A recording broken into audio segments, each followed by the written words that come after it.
You're listening to the Perth Property Show, Australia's only weekly property podcast by West Australian experts for West Australian listeners. Catch your latest episode every Monday at 7 a.m. Good morning, everyone. Welcome to the Perth Property Show. I'm your host, Trent Fleskins, as always, and we have Damon Sugden from Capital Partners back in the studio today. We are talking cash management, a bit of debt management maybe, a bit of cash flow management.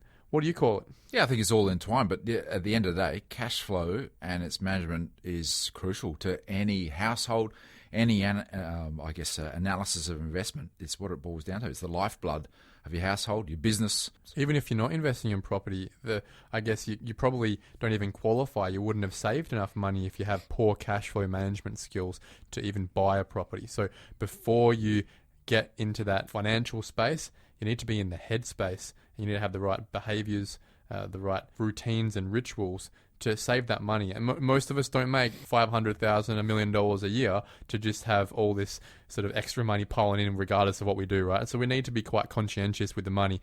And having those behaviours set in place before we purchase is really critical, especially for someone getting into a property development, because what you'll realise when you're doing a property development, the holding costs on that get more and more expensive until you sell or rent, to a point where it's in the magnitude of $3,000-$4,000 a month in interest that you're shelling out. So cash flow management at that point is super important. Hit us with what you know.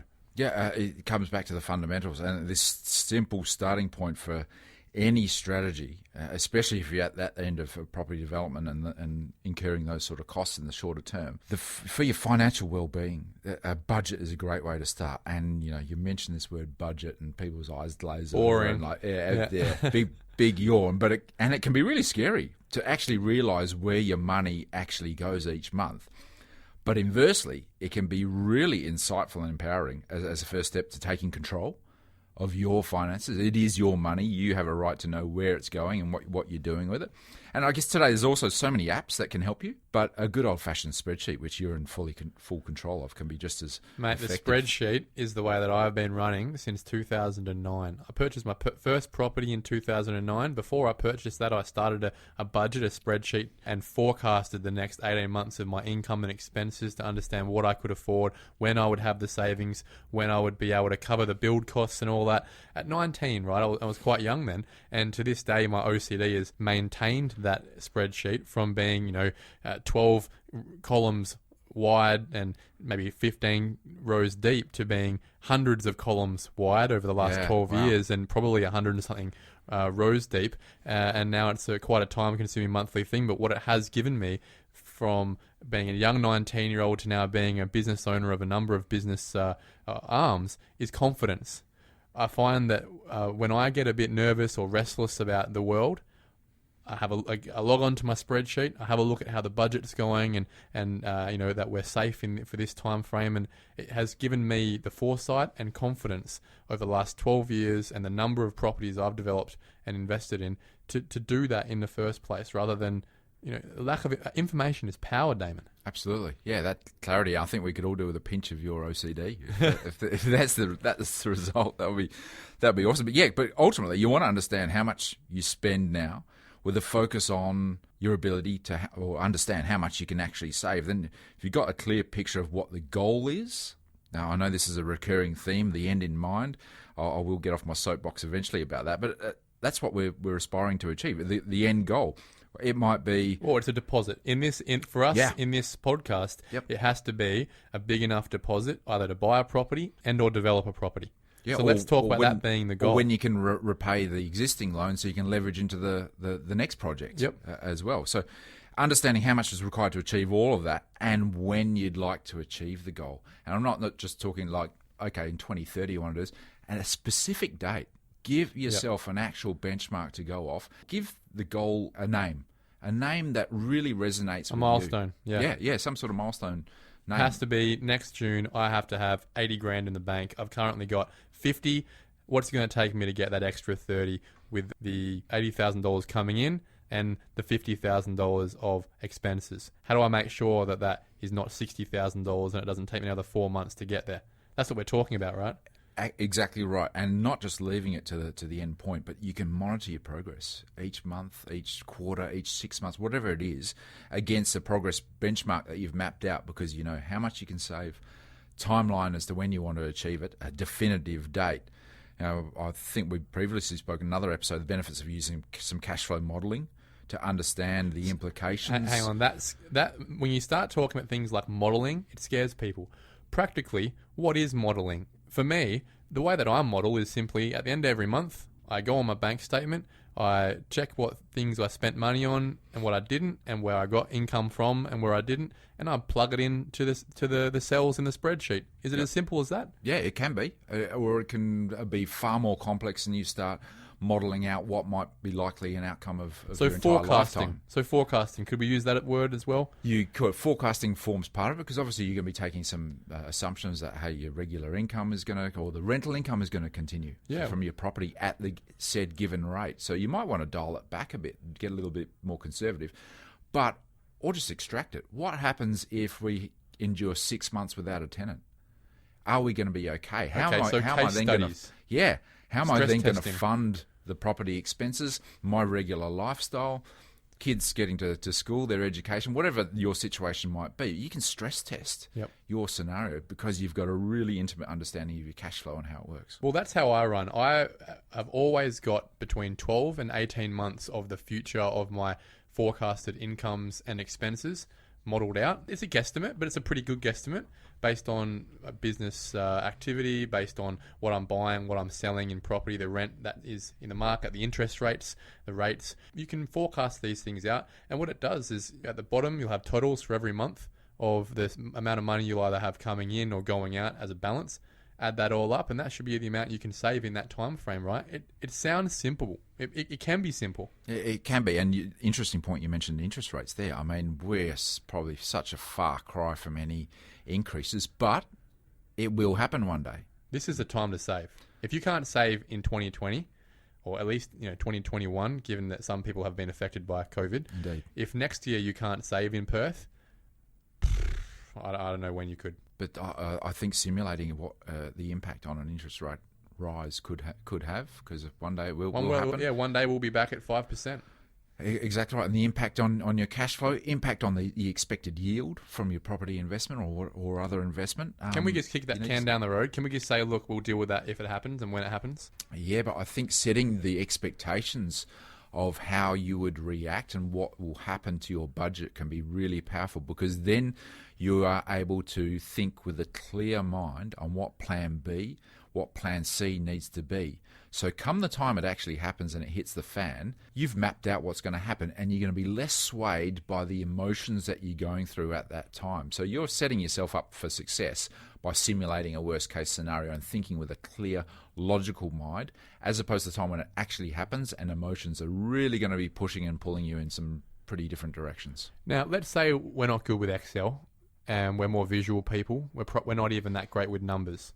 You referenced some apps. Where's the new tech space taking us in terms of helping us to work with our budgets if it's just not our thing? There's actual apps that can tap into your banking app and sync up with that, and it will show you, and it will allocate, hey, X amount's going to groceries, X amount's going to council rates. So you can just download a spreadsheet from that, or some form of visual output, which will show you a bit of a pie chart of where your money's going, where your money's coming from. And what do you think about those apps? I think one of them's called Squirrel or something like that, where they sort of round all of your expenses up and squirrel away, the rounding numbers, the extra cents for every expense you take into a savings account. Do you like those ideas, or do you think they're a waste of time? You know what? That's probably a really good solution for a really young accumulator. You're in your first job and you just want to start a good habit of starting to invest something in a really low-cost investment solution, and it's just going to be automated. It's going to happen without you noticing it. So probably a benefit, provided that you're aware of the costs and what it's actually investing you in, and you're happy with that, with the risk. We've spoken about risk profile before, meaning that you don't need that money for the foreseeable future, in that you can stomach the ups and downs of the market from an emotional point of view, probably the key benefits, and you can sleep at night around that. On the other side of this equation, we've spoken about the opportunity side of things, where things are pretty rosy. We're looking towards setting goals and we're going to achieve them. What about for those people who really have struggled over the last few years with their cash management? They're in a lot of debt. What services are out there to assist people with debt reduction or getting out of a bad situation? There are companies like My Budget, those sort of debt reduction businesses out there, where I guess they assist with those plans and those templates and spreadsheets, and I'm pretty sure they have online services, cloud-based services that you can plug into. I think having the humility to ask for help from companies like that, if you are in a situation where you're just not good at all at debt reduction or cash flow management or savings, credit cards that are maxed out, I think those are the places where humility is the first place to start if you're not great with it. And having a partner, it might not even have to be a team that you pay. But if you're not great with the numbers and you're more of a creative, it'd probably be a smart idea to find yourself a life partner that is better on that side of the equation, right? Yeah. Someone runs the budget, the other point. people makes life interesting. It is a team effort at the end of the day. And back to that initial discussion around getting a clear idea of your budget and your cash flow, you can keep each other accountable to it. More power between you than just as the individual. So it's all well and good to talk about, I guess, saving and spending less things, going out and getting less ice cream, less beers on a Friday night, buying less T-shirts on the high street. But one thing that I think is always going to be I see a big drain on people's ability to save, their disposable income, is interest payments. And that might be interest payments on existing houses. It might be interest payments on personal loans, car loans, credit cards. Again, it's about hitting the big fish first, in my opinion. Where's the low-hanging fruit? Because at the end of the day, unless we're looking for a new job or we're exceeding and we're succeeding in our industry, which is tough to do right now with COVID. Not many people are getting pay rises. So our income's going to be what it's going to be. We can minimize our day-to-day living expenses as much as possible without making our life, pretty boring. But outside of that, it's got to be about attacking our debt sources, doesn't it? Yeah, it's really important is debt management. And if you've got multiple debts, various interest rates, the personal loan versus the credit card versus the home loan, what are you paying off first? Attack the highest rate of interest. It has to be the credit cards and the personal loans, it really right? Does. A mortgage is, if you haven't had a refinance on your mortgage and your mortgage is in 2-point-something% and low twos for an owner-occupied property, an owner-occupied loan, then you should do first. But if your home loan is at 2.29%, it's the cheapest money we're ever going to have in our life. It's nearly negligible. It's a third of what it was 10 years ago. But the personal rates, the credit cards, they're still quite considerably high. You cannot be paying interest on a monthly basis for credit cards, surely. Yeah, indeed. That's the one that you want to attack first. And sometimes this goes against what we emotionally think. Because maybe let's map out the scenario. We've got two credit cards. One's got a $3,000 balance and one's got a $10,000 balance. The $3,000 balance is 17%, and the $10,000 you're paying 22%. A lot of people will go, well, hang on, the smaller balance is more achievable first, so I'm going to just attack that. And I see it happen. Versus attacking the higher interest rate. Yeah, it'll take you a little bit longer to chip away at that, but financially, it makes much more Dollar sense. for dollar, yeah. Yeah, that's right. So sometimes you need to step aside from your own emotions and look at it from quite a logical or the numbers side of thing for your own best interest. Spoke about humility before. I think one of the biggest humblers, especially for a lot of men, a lot of tradies, is recognizing the fact that their $50,000 car loan on their $40,000 Hilux is not helping them and is trapping them quite significantly. $500 a fortnight is usually the repayments on these things, which really kills people's ability to move forward. All for what? Just to have a shinier, sexier Hilux than other people around them. For me, a lot of the time when I'm chatting with that, the outcome a lot of the ends up being, mate, ditch the Hilux, get a $10,000 car, and it will do most of the things you want to do. Cars can provide so much enjoyment, but the expression is buy the cheapest car that your ego can afford. That's a very good expression. I have a fairly large ego, and I'm driving around a $5,000 car, so I don't know how that works. But you've put your hand up to being OCD with your spreadsheet, so maybe that gives us some insight. That's probably what it is. Yeah. What car are you driving around, Dave? I'm driving a little hybrid around, so Oh, yeah? it just gets me from A to B. I've got a sort of 15, 20-minute commute, so I enjoy the perceived saving on petrol. Oh, that you're I up get the on that. planet as well. So yeah, and I enjoy fueling up on a Tuesday night when it's cheaper. Well, all these little things. Again, I think back to the start. They're habits. You have to build these habits in. You have to value them. They have to itch the back of your brain when you're not following them, and you can't sweep them under the rug. Debt is something that you can never sweep under the rug. It will just continually get lumpier and lumpier until you can't walk there anymore, and you've got to turn it over, and it's just a big dust monster. So I suggest everyone, before you're getting into property, before you're getting into property development, get those cash flow behaviours under control, even if you do have the cash, because you'll find out very quickly you'll feel poor. You'll feel very cash poor once you buy a property or get into it, especially if you get into a development, and it will be those behaviours about using the cash you do have to have a good life that will get you through both just financially but also psychologically as well. Damon, thank you very much for coming in, mate. Appreciate the chat on cash flow management and really just signposting today what it takes to be prepared to purchase your own property. Too many people get cheap loans from Keystart. They're not ready. They are mortgaging in possession. They're distressed sales. We don't want people in that situation. And the way that you essentially avoid that situation is actually prepare yourself, take it seriously. It's one of the biggest investment decisions you'll ever make in your life. Clarity around your income, clarity around your expenses, clarity around what you can save is step one. Always a pleasure, Trent. Thank you. Okay, suburb spotlight time now. We are talking Ascot. A unique suburb, very small when you look at the dimensions of the suburb. It's really just a riverside suburb that hits a couple of groins there outside Belmont and close to the Gowt Road Bridge, close to Ascot Racecourse, which is a big part of the history of this suburb. There's one man who can talk about this suburb. He's the number one agent for Cloverdale, Belmont, Rivervale, Kewdale, Redcliffe as well. This is number 6. There's not a man in Western Australia who is the number one agent in 4 suburbs, let alone 6 suburbs. It is Devon Kelly. Thank you very much for coming in. Dev? Thanks, Trent. Happy to be here. Unique from a perspective of a buyer and a seller, but unique for you as well as an agent, isn't it? It's not every day that you sell a property in Ascot, even though you are the number one agent. No, Ascot's a really tightly held suburb, and generally people, the average time they spend there is at least 10 years. It's a pretty old demographic as well. And how many properties are actually sold every year in this suburb? Oh, you would be lucky to see more than 40 per year, and that's over the last 10 years. The age of the average owner down there would be 50 to 60 years old, and not a lot of investment properties down there. Yeah, so really tightly held, owner-occupied properties.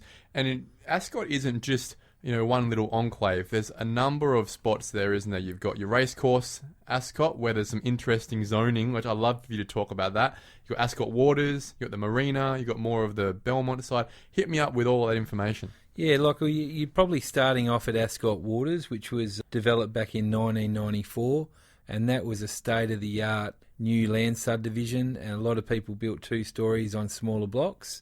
And then you had the marina, and that's really come of age now. There's a very large apartment complex nearing completion down there that's selling well. That was the Blackburn construction, isn't it? The Blackburn one, right in the middle of the marina. So you've got the blue ribbon location of Ascot Waters. That used to be a dump, didn't it? That whole area used to be a tip. Yeah, Dad used to take us down there in the trailer, and that was a fun thing to do on a Sunday.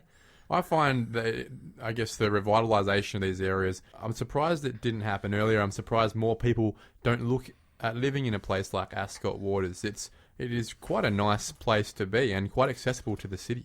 Well, I did have one there for sale about 6 weeks ago, and I had 50 people through on a Wednesday home open. Yeah. And it was absolute chaos. Because they're very tightly held, not many homes come on the market. We do get a lot of interested neighbours, but there's a stack of people wanting to get into the location, but some of the homes are dating there.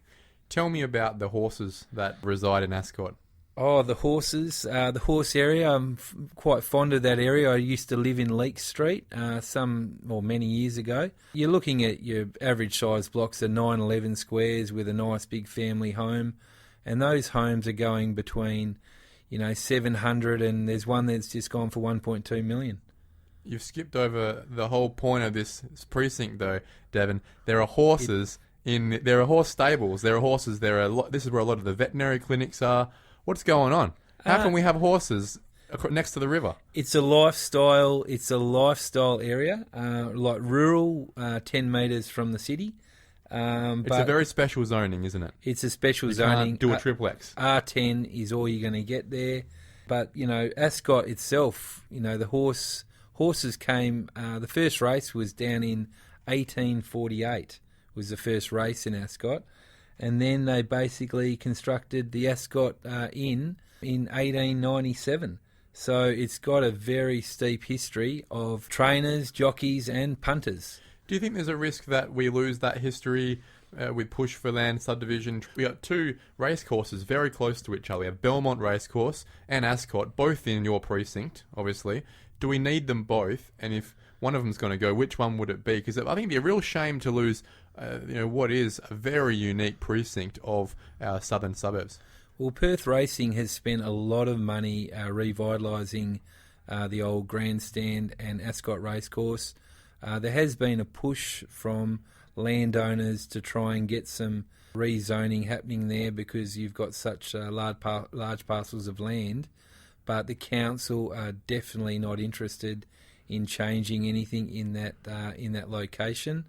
I've got a very large site that I subdivided, the old Ascot water playground, and we've got blocks there, single residential, 1,300 square metre blocks. Perfect for big family McMansions, and you can get one of those for $550,000, which is an absolute steal. At a per square metre rate, that is ridiculous. It is. It's probably the cheapest riverside land in Perth. We have the interesting sort of horse area, stables, zoning. You have Ascot Waters and the marina, but there is still more of a basic residential area of Ascot too. Yeah, well, there's not all horses in the horse area. You've got a lot of people that are discovering the location and just wanting to be able to stroll to the river, walk the dogs, have a goat, whichever way you want to go. And then you get on the other side of Tonkin Highway. You've got Garvey Park, Fauntleroy Avenue. You've got Ty Braddon on Swan, which is starting to date a little bit, but you can get a home down there for $400,000 to $450,000, and you're in Ascot. I find it strange that across the river, areas like Joel Terrace and East Perth and Maylands, the price per square metre is so much higher than a lot of Ascot. Why do you think that is? Is it the quality of home? Is it views? I mean, I would have thought, for example, living in South, you got the city views being south of the river.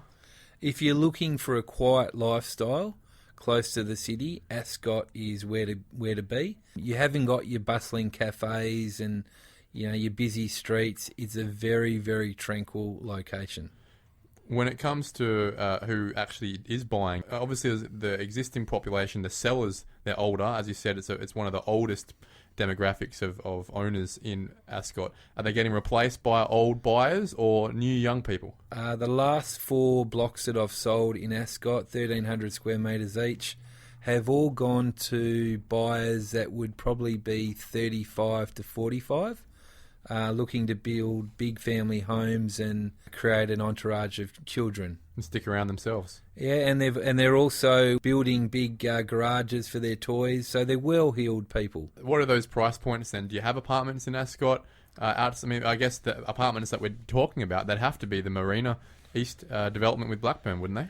Yeah, well, I was looking at some prices of those, and they go up to $900,000 for a 3-bedroom. People are paying that. People are paying that, and when you start looking at your 2 bedrooms, they're paying basically $699 for a 2-bedroom. There's a 1-bedroom that's just gone there at $450. Yeah, wow. And I guess the next price point around that space, it'd have to be Ascot Waters, right? You could pay 7 figures in Ascot Waters, can't you? Oh, look, you definitely, yeah. You if you can find the right home, if someone's willing to sell their home, otherwise you're going to have to go and buy a block. I did sell a very tired 2-story down there for $765. The block next door sold for $600, and that was a 500 square metre block. Well, I mean, there you go. That price point. Looking at $1,200 a square metre, there, you're probably paying $400, $500, $600 to build on them. The home that's going up on it at the moment would probably be a $700,000 home. Yep. There's another block that I sold in Ascot that was riverfront, went for $850. The gentleman's spending $1 million on his home. Now, if I wanted to do any level of development in Ascot, can I? Or is it really precluded given the horse zoning, given the tightly held small parcels of land in Ascot waters? Are there really any opportunities, or do I really have to be sticking to Cloverdale, Rivervale, Belmont? The only area that's R20 is on the other side of Tonkin Highway, closer to Fauntleroy Avenue. You're going to be battling to find 900 square metres down there, but that probably is your only opportunity. Given that it's such a tightly held suburb in the first place, you couldn't plan for it. You wouldn't be able. You would have to door knock the area to get a look in. Development wise, you'd probably be better off going over to the Redcliffe train station. Yeah, look, that's an interesting one we've spoken about before, and I guess that's going to have an effect on the lifestyle of Ascot itself when that comes through, because it is next door. You're only 1k from the train station if you live in the stable area or in Ty Braddon-on-Swan. If you're at Ascot Waters and the marina, you're probably nearly walking distance from that train station, wouldn't you be? Oh, you're probably a little bit further, but it wouldn't take too much as a 500 car park and ride down there, and all of a sudden you're in the city. It'd probably be, I guess, hard to have a median house price in this suburb because they're very unique and different properties, right? You've got huge land holdings that are specially zoned. You've got huge land holdings for family homes. You've got new apartments. You don't really have many old apartments. And you've got Ascot Waters townhouse precinct. There really isn't a standard run-of-the-mill characterisation of an Ascot home, is there? No, not unless you start looking at maybe an older 3-bedroom character home in the stable area. You would probably be looking at around about $600,000 for entry level there. And that is very close to the median price for Ascot, which is $580. Is that what you'd be buying if you had that in your pocket today, Dev? If I had $600 to spend in Ascot, yeah, I'd be going for a 911 square metre block with a double brick and tile character home. Why? I wouldn't think that there's going to be a rezone, but I think there's going to be a shortage of character homes on larger blocks close to the river in years to come, as the areas like Rivervale, Vic Park, Bayswater are all redeveloped. You're finding just front stratas and rear blocks, where Ascot is the true rural lifestyle. Yeah, and that's the thing where I guess it bucks that trend is not only is it a rural lifestyle given the zoning, I think it's like special rural or something, the zoning. It's just the positioning of it. You can't get any closer to the river, and yet you still have a rural zoning. I think that's really special, and it's going to take a lot for a council to scale that to a development zoning or even just a residential zoning at any time in the future. I think there is a lot of protection, as you're saying. There's a lot of safety in knowing that if you're going to invest your lifestyle into that zoning, it ain't changing for a very long time. No, I'm very fond of Ascot. Whenever I get a call from an owner to sell a property in Ascot, I find it a bit of a challenge because there is a lot of buyer inquiry for it, but there's no stock. Yeah, well, that's probably the problem with a lot of suburbs right now. Whilst we've got you here and we can make the most of your time, Dev, can you give us an update on the broader city of Belmont area? How does Ascot sit in with how the buyer-seller demographic is going in Q3 2020? At the moment, Belmont is still very tightly held. Listings are hard to get. We're finding most of the listings are due to mortgage stress, marriage breakdowns, relocation. It's a very happy location. You wouldn't be selling unless you're under duress. Is there a bit of a clear golden child right now? If you could pick a suburb in the city of Belmont, which one's showing clear price rises right now? Rivervale is definitely on the move, but we're running short of good quality development sites. So I would say directly around the Belmont Forum within 1 or 2 blocks, or over at the old Redcliffe location where the train station's going in. That will be the hot spot in the next year or 2. Okay. Devon, really appreciate your time, mate, and gives that update that probably the last time we had you in was probably 4 or 5 months ago talking about Redcliffe, and you already said then that the level of work you'd had picked up markedly year on year. Will you say that the same is just continued to rise? Look, we're getting some very good prices for properties at the moment due to the shortage, and I can see that continuing on. As soon as the borders open, we're going to get a massive influx of people coming to WA. especially FIFO workers, and their destination is somewhere between the airport and the city. It sounds like the city of Belmont. City of Belmont, Mr. Belmont. Place to be. Mate, thanks very much. Appreciate it. Look, that's the 6 suburbs of the city of Belmont. You have covered all 6. Congratulations. You are still the number 1 in those spaces, and keep working hard. I don't know how you do it, but mate, appreciate all that time you give to us in those perspectives, and I think next time we're just going to have to get you in on a more broad basis. How's the city of Belmont going? Thanks, Trent. Happy to be here, mate. Thank you for listening to another episode of the Perth Property Show. If you've only just joined the conversation, you can catch up by heading over to our website, perthpropertyshow.com.au, subscribing to the podcast, or joining our Facebook page. Don't forget to tune in next Monday at 7 a.m. for more expert insights, local analysis, and suburb spotlights. Happy hunting!